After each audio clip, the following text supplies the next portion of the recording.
Assalamualaikum warahmatullahi wabarakatuh. Baik, pada kesempatan kali ini saya akan menjelaskan mengenai operasi dasar komputer. Nah, langsung saja kepada materinya. Poin pertama mengenai komponen komputer. Nah, komponen komputer itu adalah serangkaian mesin elektronik yang terdiri dari jutaan komponen yang dapat saling bekerja sama serta saling membentuk sistem kerja yang rapi dan teliti. Komponen tersebut terbagi menjadi 3 bagian, yaitu yang pertama hardware. Hardware itu perangkat keras, kemudian yang kedua software, yaitu perangkat lunak, kemudian brainware. Yang ketiga brainware, yaitu pengguna atau user. Baik, lanjut. Kita akan membahas mengenai hardware terlebih dahulu. Mengenai hardware itu merupakan sebuah perangkat atau fisik dari komputer, peralatan yang secara fisik dapat dilihat, dipegang, ataupun dipindahkan. Nah, perangkat keras komputer itu terdiri atas 3 bagian. Yang pertama yaitu input device, yaitu perangkat keras masukan. Kemudian yang kedua prosesor, yaitu perangkat keras untuk pemproses. Yang ketiga storage device, yaitu perangkat keras penyimpanan atau media penyimpanan. Nah, kita membahas mengenai input device terlebih dahulu. Input device merupakan suatu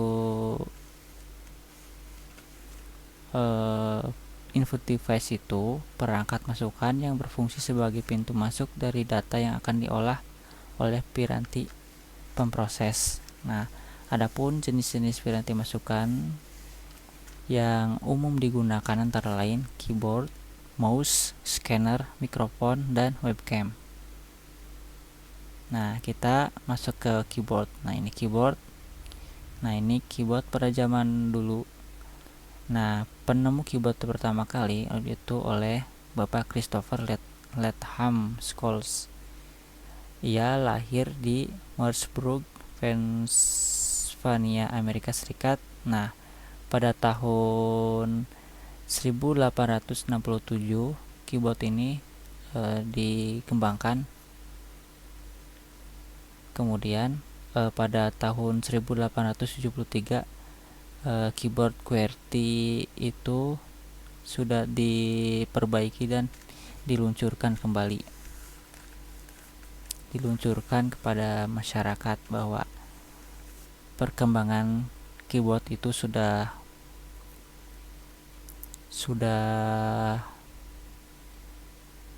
lebih baik. Nah, ini keyboard di masa kini. Nah, jadi semakin bagus daripada yang pendahulunya. Nah, sekarang kita beralih ke mouse. Mouse ini merupakan perangkat keras hardware untuk menerima inputan berupa gerakan, tekanan tombol, kemudian scrollan penggulungan. Juga digunakan untuk memilih teks, icon, file, atau folder yang tampil di layar monitor. Jenis mouse antara lain serial USB, optical, dan wireless. Nah, penemu mouse itu adalah ini, Douglas Engelbart, lahir di Oregon, Amerika Serikat. Nah, mouse itu diperkenalkan pada tahun 1963. Oh ya, kalau yang keyboard itu berfungsi untuk menghasilkan proses yang sesuai dengan keinginan penggunanya, selain sebagai alat untuk menginputkan data. Jadi kita menginputkan data di sini. Nah, ini alat buat ketiknya.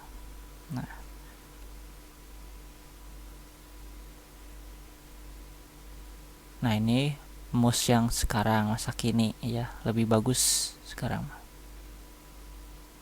Nah, yang ketiga yaitu scanner. Scanner itu merupakan alat pemindai atau masukan yang berfungsi untuk mentransfer foto atau mengkonversi gambar, foto, teks manual menjadi data digital sehingga dapat dimengerti oleh komputer. Penumnya itu yaitu Ray Kurzweil. Scanner dikembangkan pada 1975. Nah, kita beralih ke mikrofon.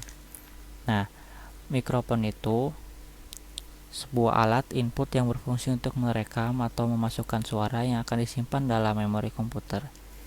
Mic dapat digunakan untuk memasukkan input suara. Nah, penemunya itu adalah Johann Philipp Reis, Alexander Graham Bell, Elisa Gray, Amos E. Dolbear. Nah, ini penemunya ya. Dan ada juga beberapa penemu jenis mikrofon lainnya. Nah, yang kelima adalah webcam. Webcam itu merupakan perangkat berupa kamera digital yang dihubungkan ke komputer. Webcam juga dapat mengirimkan gambar-gambar secara live dengan bantuan internet. Nah, kita ke poin B, yaitu process device. CPU atau Central Processing Unit merupakan alat memproses yang paling utama dalam komputer. CPU terbagi menjadi 3 bagian fungsional. Yang pertama, ALU, Arithmetic Logical Unit, untuk memproses yang membutuhkan perhitungan matematika dan perbandingan logika. Yang kedua, CU atau Control Unit, untuk melakukan pengendalian semua peralatan lainnya. Yang ketiga, register, untuk menyimpan data sementara yang akan diproses di ALU. Lanjut. Nah, ini penampakan dari CPU-nya. Nah, kita ke output device. Output device ini merupakan sebuah keluaran hasil inputan ya. Nah, output device ini merupakan perangkat yang mempunyai kemampuan mengkomunikasi informasi yang hasil keluaran dari proses komputer kepada manusia atau mesin, sehingga informasi tersebut dapat digunakan. Nah, ini beberapa output device ya. Yang pertama ini monitor. Monitor merupakan perangkat keluaran yang memberikan tampilan visual kepada pengguna komputer sehingga pengguna dapat melihat apa yang sedang dijalankan oleh program komputer. Monitor dilengkapi tombol-tombol sehingga untuk mengatur tampilannya. Monitor itu ada beberapa macam ya. Ada yang menggunakan monitor CRT, monitor LCD, monitor flat display atau LCD ya. Nah, yang kedua yaitu printer. Printer merupakan perangkat keras keluaran yang digunakan untuk keperluan mencetak tulisan, gambar, dan grafik ke dalam bentuk kertas dan sejenisnya ya. Beberapa jenis printer itu ada 3. Printer dot matrix, printer inkjet, kemudian printer laser. Yang ketiga yaitu speaker. Speaker ini adalah peralatan output yang berfungsi untuk menghasilkan atau mengeluarkan efek suara dari komputer. Speaker sendiri ada yang sudah disatukan dengan komputer seperti halnya laptop dan gadget atau HP. Namun bisa saja speaker lainnya dihubungkan komputer untuk menghasilkan hasil audio yang lebih bagus. Nah, yang terakhir ini ada proyektor. Proyektor ini hampir sama dengan monitor yang berfungsi untuk menunjukkan gambar atau visual hasil pemproses data. Proyektor memberikan objek lain sebagai media penerima pancaran sinyal gambar yang dipancarkan. Nah, yang keempat yaitu storage device. Storage device merupakan perangkat yang digunakan untuk sebagai piranti penyimpanan atau media penyimpanan atau penampungan data di komputer. Nah, perangkat penyimpanan ini terdapat ke beberapa bagian. Yang pertama, ini hard disk ya. Hard disk ini cakram keras merupakan komponen perangkat keras yang menyimpan data luar external storage yang berfungsi menyimpan data atau program dalam kapasitas besar. Hard disk memiliki peran sebagai media penyimpanan dan bersifat permanen. Data-datanya tidak terhapus meski komputer dimatikan. Ya, ini penampakannya hard disk. Kemudian CD-ROM atau compact disk. Nah, ini merupakan CD-ROM itu merupakan compact disk read only memory. Nah, ini ya. Merupakan sebuah piringan optik yang dapat digunakan untuk penyimpanan data. Data yang disimpan oleh CD-ROM bersifat read only, jadi hanya membaca saja. Tidak dapat diedit, ditulis atau dibagaimanakan. Jadi perkembangan CD-ROM terkini memungkinkan CD itu dapat ditulis atau diedit berulang kali, yaitu ke RW, CD-RW. Berarti yang dikenal jadi ditulis berulang kali, jadi rewrite disk. Yang satunya ini berarti ya. Nah, ini adalah CD-RW. Kalau yang ini yang biasa berarti nggak bisa diedit. Kemudian yang keempat ada RAM. RAM ini merupakan kepanjangan dari Random Access Memory atau suatu hardware di dalam komputer yang berfungsi sebagai tempat penyimpanan data sementara, memori, dan berbagai instruksi program. Isi RAM ini hanya diakses secara acak atau tidak tergantung pengaturan tata letaknya. Data RAM dapat hilang ketika komputer dinonaktifkan atau saat daya listrik ke power supply dicabut sehingga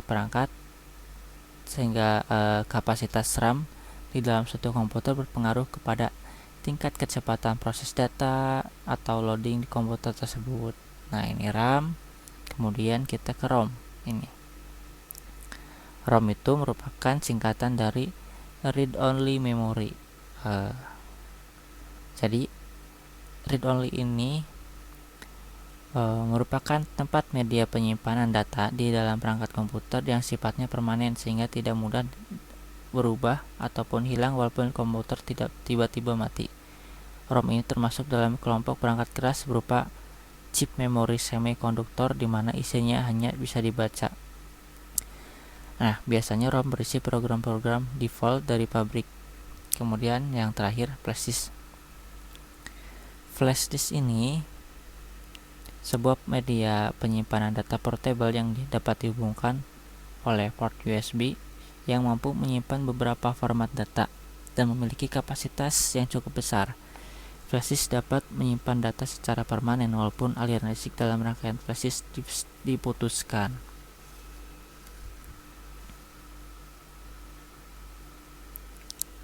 Nah, ini yang kedua, poin kedua, yaitu software. Software merupakan suatu data yang diprogram secara sedemikian rupa dan disimpan dalam bentuk digital yang tidak terlihat secara fisik tetapi tersimpan dalam media penyimpanan komputer. Software juga disebut penggerak dan pengendali perangkat keras, yaitu hardware. Nah, dalam software dibagi menjadi 3 bagian, yaitu yang pertama sistem operasi, yang kedua bahasa pemrograman, yang ketiga program aplikasi. Nah, poin pertama mengenai sistem operasi. Software merupakan sistem operasi yang merupakan suatu software kompleks yang mempunyai banyak fungsi. Fungsi software itu yaitu mengatur semua perangkat keras yang terhubung ke CPU menerjemahkan segala aktivitas memakai kepada CPU agar segala yang diperintahkan oleh user bisa dikerjakan oleh CPU. Dan yang ketiga, mengatur semua proses yang terjadi di dalam CPU. Sistem informasi yang dikenal yaitu DOS, Windows, Linux, Unix, Mac OS, dan FreeBSD. Oke.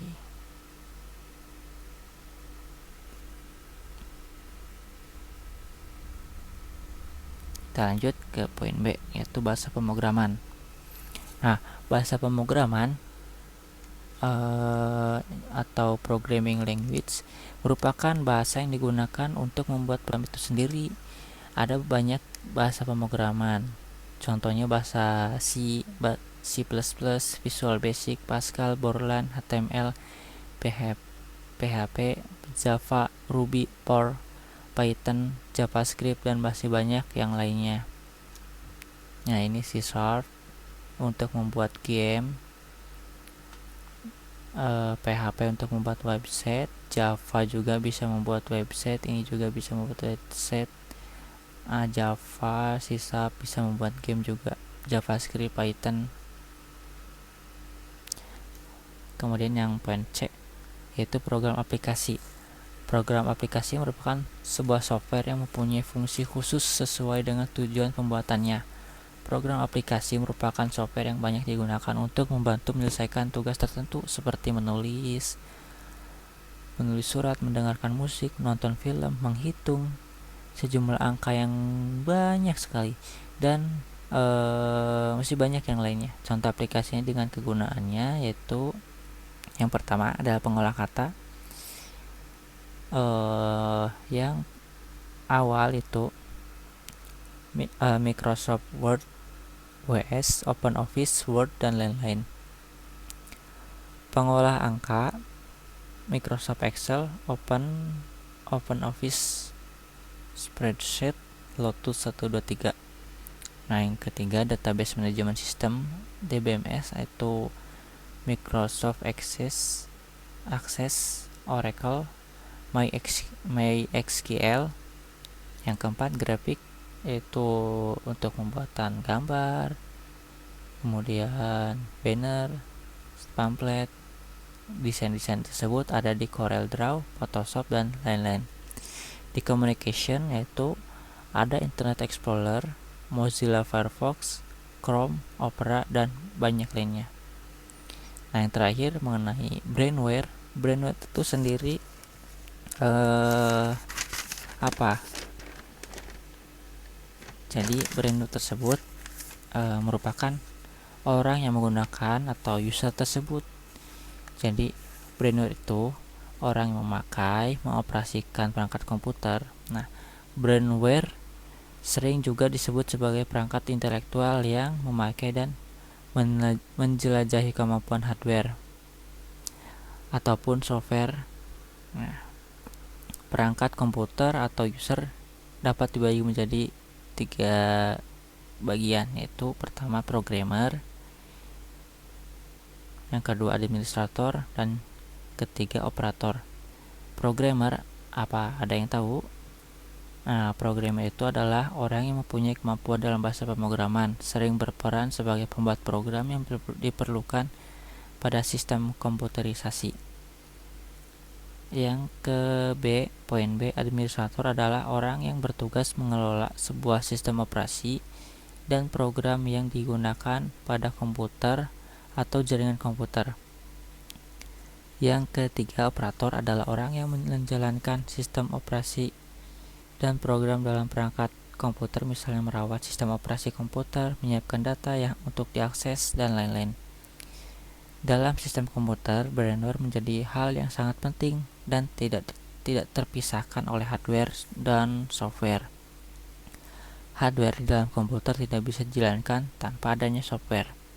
Sedangkan tanpa adanya brainware, maka software dan hardware tidak bisa berjalan. Jadi ketiga komponen tersebut saling membutuhkan satu sama lainnya. Nah, ini terima kasih. Nah, ini referensi gambarnya. Nah, sekian penjelasan mengenai poin komponen komputer. Wassalamualaikum warahmatullahi wabarakatuh.